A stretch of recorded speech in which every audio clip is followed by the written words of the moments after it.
Kiely Rodni. After graduating high school early, Kiely Rodni headed off to a celebration with friends in the Tahoe National Forest. In the early morning hours of August 6, 2022, investigators say she left a campground party and was never seen again. Kiely was smart and talented with a loving family and lots of friends. She was looking forward to starting college in the next few weeks and was happy to spend some time with friends before saying her goodbyes. No one knew that some simple fun at a campground, so close to home, could end so badly. Locals and law enforcement alike showed up in strong numbers to locate Kiely, but no one could be prepared for what they found. Friday, August 5, 2022, was a beautiful day in the Tahoe National Forest, hosting clear views of Mount Shasta in the distance. Wildflowers were blooming, following the wildfires of summers past, dotting the landscape with purple and yellow hues. Summertime was ending, and people were squeezing in the last few days of seasonal fun before heading back to school. Kiely Rodni had just graduated high school early, and with honors that's no easy feat. She was due to attend Sierra College in the coming weeks, and her family couldn't be more proud. On Friday, August 5th, she spent time with her friends making creme brulee. Later, she had plans to take part in a summer send-off party at Prosser Campground, which is about a 40-minute drive from Reno, not far from the state line, but it was only about 15 minutes from Kiely's home.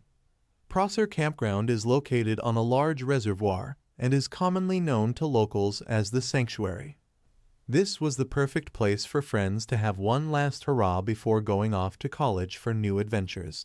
The following morning, around 9 a.m. on August 6th, Kiely had made plans to meet her closest friends, but she never showed.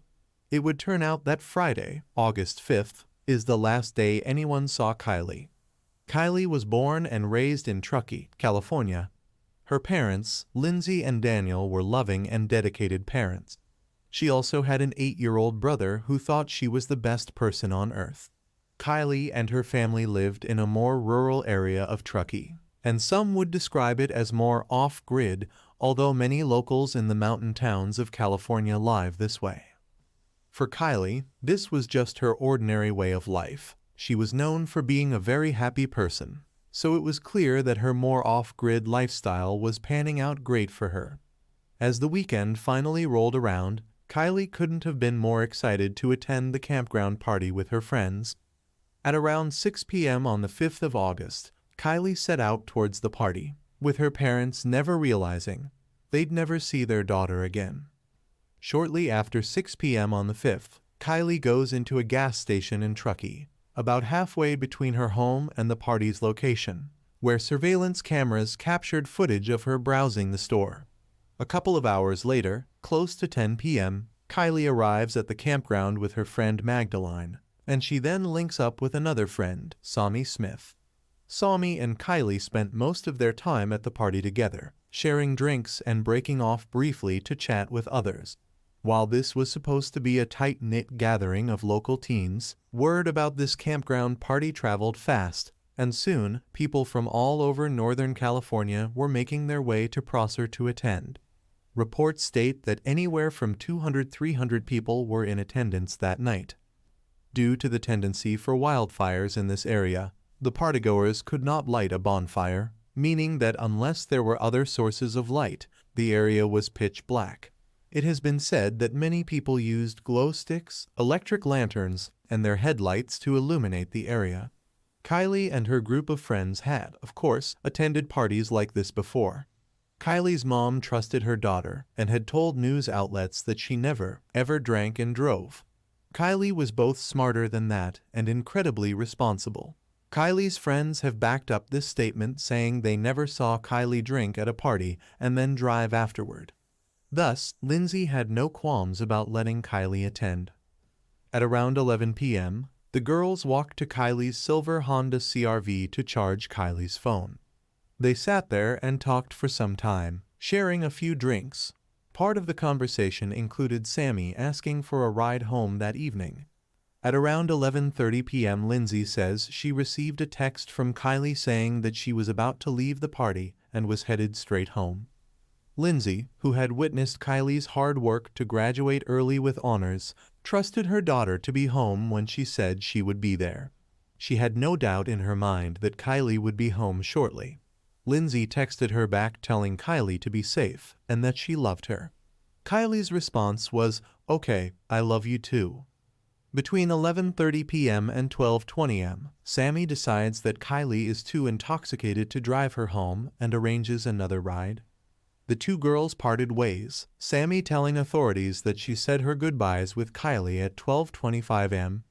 Minutes later, at 12:36, Sammy explained that she received another call from Kiely inquiring about her ride. Sammy says she could hear talking in the background, so she believed Kiely to still be at the party, but she couldn't be sure.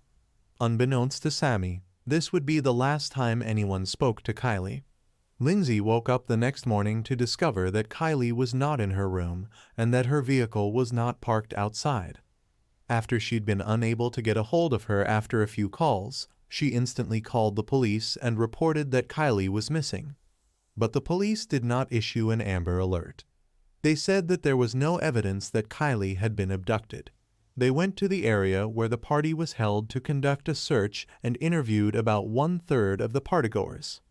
Investigators urged more people who attended the party to come forward, but many of the attendees were skeptical about speaking with authorities. Most of them were about to start college and were fearful that the repercussions from their activities at the party would ruin their future in some way. The police were vocal about the fact that no one would be in any trouble for things that happened at the party. They just wanted to find Kiely. But this wasn't enough to sway the minds of the partygoers. Most of them remained tight-lipped. Word traveled fast about Kiely's disappearance, but despite there being over 200 people in attendance, no one reported seeing anything. Yet both Kiely and her vehicle were missing. How was that possible? Surely someone would have seen something.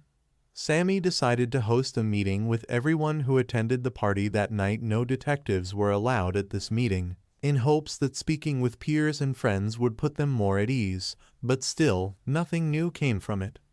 Sammy told authorities several times that she was the last person to see Kiely. Sammy and other girlfriends of Kiely were vocal about the pushy older guys at the party that were creeping them out, and this is when Sammy and the other friends decided to leave. This caused many people to raise their eyebrows. Why would a group of girlfriends leave one friend behind if they knew she had been drinking and that there were older men in attendance who were making these young girls feel uneasy? Even though Sammy reported that there were hundreds of photos and videos of that night, not a single one gave any evidence to Kiely's state of mind or whereabouts. Police were simply at a loss. Finally, days after Kiely's initial disappearance, investigators were able to confirm the last time her phone connected to cellular data was at 12:33 am, which would have been about the time she spoke with Sammy on the phone. So whatever happened just seconds after that phone call, well, it couldn't have been good. Police now had their first and only lead, and the search for Kiely was officially on. Sammy quickly became crucial to the investigation, having spent so much time with Kiely the night she disappeared, and went on to do several media interviews. When asked during an interview about what she believed happened to her friend, Sammy says she thinks that, quote, somebody knew she was drunk, offered to give her a ride home, but didn't give her a ride home. Another initial theory is that she crashed somewhere on her way home. This area is mountainous, and the roads can be difficult to navigate, especially if you're an inexperienced driver who has been drinking and it's the middle of the night. For any of you who may have never driven through the mountains, let me just say some of these mountain roads can even be hard to navigate in broad daylight. Adding drinks into the mix, as well as the darkness of night, well, it's a recipe for disaster. Sammy Smith cooperated with the investigation, as did Kiely's reported ex-boyfriend, Jagger. But media interviews with Sammy and Jagger presented the public with discrepancies. Speculation circulated about the relationship between Kiely, Sammy, and Jagger. Many reported that Sammy and Kiely were not as close as Sammy had led the police to believe. At the time of her disappearance, Kiely and Sammy weren't even friends on social media. But internet sleuths discovered that Sammy and Jagger were. with Sami and Jagger requesting via social media that all in-person leads be directed to them, instead of to the authorities, so that they could, quote, filter information. Well, many started to get the feeling that something much more sinister had occurred. This, coupled with what many believe to be suspicious behavior, led to the belief that the girl claiming to be friends with Kiely may have something to do with her disappearance. Following Jagger's public request that he be contacted with leads, the Placer County Sheriff's Department released a statement via Twitter on August 11th, saying that they never instructed Jagger to collect witness reports or testimony. They emphasized that all information be relayed directly to them. This only increased public suspicion around Jagger and Sami. As photo and video footage from the party started surfacing, it was sent over to be reviewed by the authorities. By August 12, 2022, the search for Kiely Rodni intensified. Authorities and volunteers extensively searched her last known location as well as her home, looking for anything that might lead them to finding Kiely. In a town hall meeting the week after her disappearance, the Placer County Sheriff's Office outlined their extensive searches. Officials told new outlets that they had searched as far north as Sierraville and as far east as Verde. To the south, they searched all around Truckee and extended beyond the Jackson Meadows Reservoir to the west about a 25-mile radius from her last known location.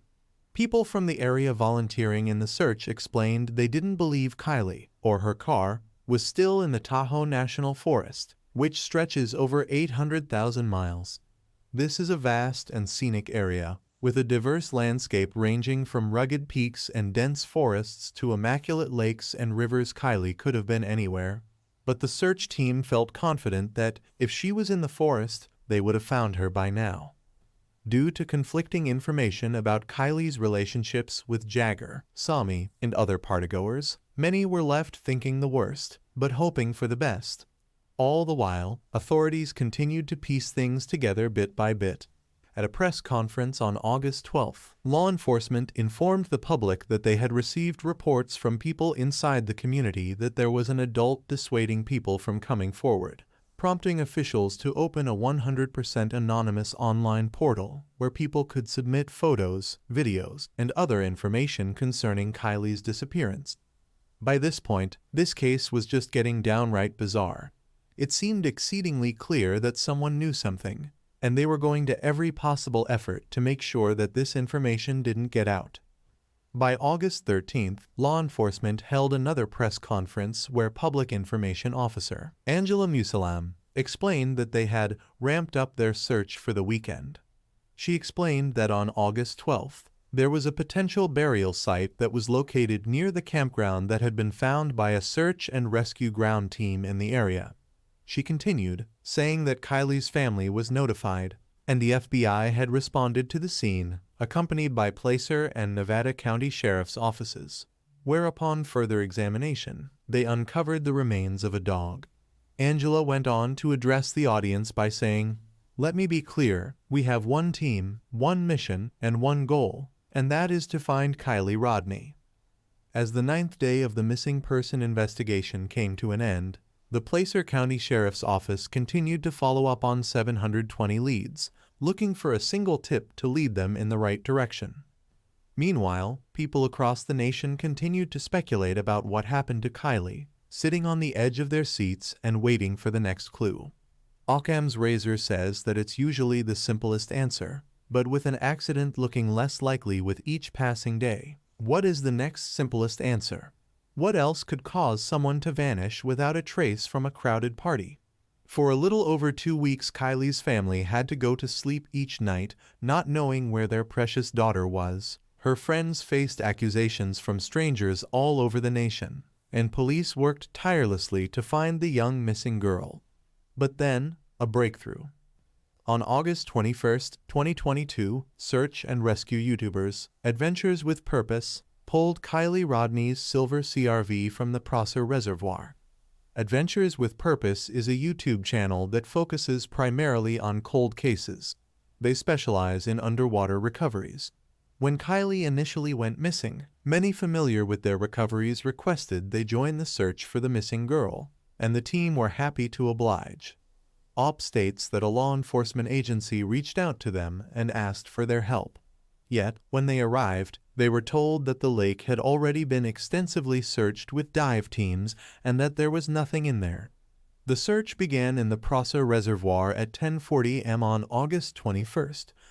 They launched 2 sonar boats, one of which located an object at 11:15 am 55 feet offshore and in only 14 feet of water, using a specialized Garmin sonar device. Nick, one of their divers, entered the water and confirmed the vehicle was the one belonging to Kiely Rodni by matching the license plate. A diver was then sent down, and unfortunately, he found a body inside the cargo area of the vehicle. According to Adventures with Purpose, the Garmin EcoMap Ultra that they used to locate Death vehicle costs around $2,500, a small investment for a police force of this size. It appears to be a solid investment for search and rescue teams. So if this technology is crucial for underwater searches, and a simple YouTube channel managed to purchase one, why are search and rescue teams in the area not using it? The FBI must have the latest technology, so why were they unable to find the vehicle in the 2 weeks they helped local agencies in the search? After making the discovery, OP made a Facebook post about the recovery mission. The team maintains that they reached out to law enforcement first, as they were working with them to locate Kiely. But at the press conference the following day, the spokesperson for the sheriff's department stated that OP never reached out to them and that the police had to go out of their way to contact the team. Due to the amazing reputation of OP, people have been skeptical about this information, with some believing that local law enforcement were embarrassed by their oversight. The discovery of Kiely's vehicle was devastating to her family and the community, but even worse was when police made the haunting announcement. The body found in the back of the car was, unfortunately, Kiely. Most would assume that this would be the end of it, case closed. But things continued to get weirder from here, as people began to question local law enforcement and their efforts in finding Kiely. Doug and Nick of Adventures with Purpose stress that they have a unique and rare skill set, and that aiding police agencies in this way is an honor. They acknowledge their support for law enforcement across the U.S., including the FBI. But as the news of the discovery surfaced, many people following the case began to wonder, how could the men from Adventures with Purpose do in less than 2 hours what several agencies, large and small, could not accomplish in 2 weeks? Adventures with Purpose discovered Kiely's vehicle upside down in an area that had been extensively searched by authorities. This led many to question the competence of local law enforcement, and rightfully so, especially since a trail camera in the area shows that at 12:32 am on August 6th, a vehicle drove straight into the water where Kiely was found and at the exact location of her last cell phone ping. The local police department said that they spent over 15,000 man-hours searching for Kiely, only for another team to come in and find her in less than 2 hours in the same spot where her phone last pinged. Aerial views of the location clearly show something in the water where they recovered her vehicle and body. So if there were air searches conducted, how was this missed? If she drove her vehicle into the water, it would have driven through the sand. How were those tracks missed when her mom reported her missing the very next morning less than 12 hours after she'd vanished? Doug Bishop from OP went on to state in an interview that he found the circumstances extremely suspicious. He cites many of the things already discussed, that she was highly intelligent, on her way to college, and disappears from a large party only to be found a few hundred yards away. He explains that it isn't possible that Kiely went the wrong way down the road. He explains that this road was one way in and one way out, not to mention a road that she was very familiar with. Yet the road her vehicle ended up on had on a very hard, sharp left turn onto a rough dirt road that requires four-wheel drive. Essentially, whether she was drunk or not, Kiely would have known immediately that she wasn't going the right way, making her crash even more suspicious. Doug Bishop explains that where she was found within the vehicle in the cargo compartment was also suspicious, and that the whole thing just doesn't add up. The fact that no one is willing to talk is a huge red flag and adds to the suspicion. While this very well could be an accident, There are many inconsistencies in this story. Her friends stated that she seemed too drunk to drive and reported strange men at the party, but had no problem leaving her there alone. She clearly and coherently texted her mother, yet 30 minutes later was too inebriated to know she was going the wrong way down a road she had traveled many times before. Law enforcement searched extensively but couldn't locate a vehicle that was clearly seen from aerial cameras. It just doesn't add up. Bishop also says that it's suspicious that Kiely was located in the cargo area of the vehicle. He explains that, had the windows been up, Kiely probably would have had time to crawl back there. But why she would do that, well, we don't know. But the thing is, when the vehicle was recovered, multiple windows were rolled down. This means the vehicle would have filled with water so quickly that she wouldn't have had time to maneuver back there. And why would she? She could so easily have maneuvered out of the window to safety. The fact that she became stuck in the back of the car just makes no logical sense whatsoever.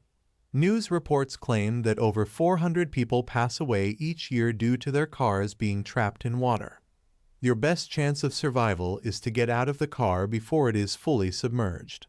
Most cars, when driven into the water, are fully submerged in less than a minute, so every second counts. Experts explain that your best bet is to get the windows down as soon as possible and escape through the front windows, not the rear. But in Kiely's case, this raises more questions. Kiely's driver window, along with other windows, appear to have been down when the vehicle was pulled from the water. Yet it has been reported that she was located in the backmost portion of her vehicle. Furthermore, the driver's side mirror was broken off, and there is a dent in the driver's side door. Neither of these were here when she left her home that evening. So where did this damage come from? Footage of several other vehicles that were recovered from water show no damage to mirrors or doors. So, what happened to Kiely's vehicle? If there were over 200 people in attendance, how did no one hear the vehicle go into the water? While there is so much that is still unknown, Kiely's autopsy report soon revealed the truth of this case, and it's a truth that many of us are unlikely to accept. The autopsy report was released Thursday, October 13, 2022, in which the cause of Kiely's passing was declared an accident. The official report claims she drowned. Locals find this conclusion surprising, to put it mildly. They cite suspicions due to the chief of police and the coroner being one and the same. They say that many crimes in the area are covered up or declared an accident because this is a tourist location, and having a reputation for crime would be bad for the local economy. I second this notion. The autopsy report says that Kiely was fully dressed and that there was no evidence of any assault. The toxicology report showed that caffeine, nicotine, and minuscule amounts of THC were in Kiely's system. Liver tissue samples taken showed that there was alcohol in her system with a BAC of 0.08, right at the legal limit to drive. But many experts claim that the ethanol levels in her system were likely a result of the decomposition process. This leaves people questioning if Kiely was drunk at all. Roads in this area are not lit with street lamps. They are winding dirt paths that aren't well marked. Is it possible that, despite Kiely having been to this area many times, she took a wrong turn and drove herself directly into the water? If so, what prevented her from climbing out of her already open window? The most interesting element of the autopsy report is that there was no water in her lungs. A medical examiner explained that the lung weights were surprisingly low for a case of water inhalation. One would expect that if a person passed away from drowning, there would be water in the lungs, but there wasn't nearly enough to conclude such a thing.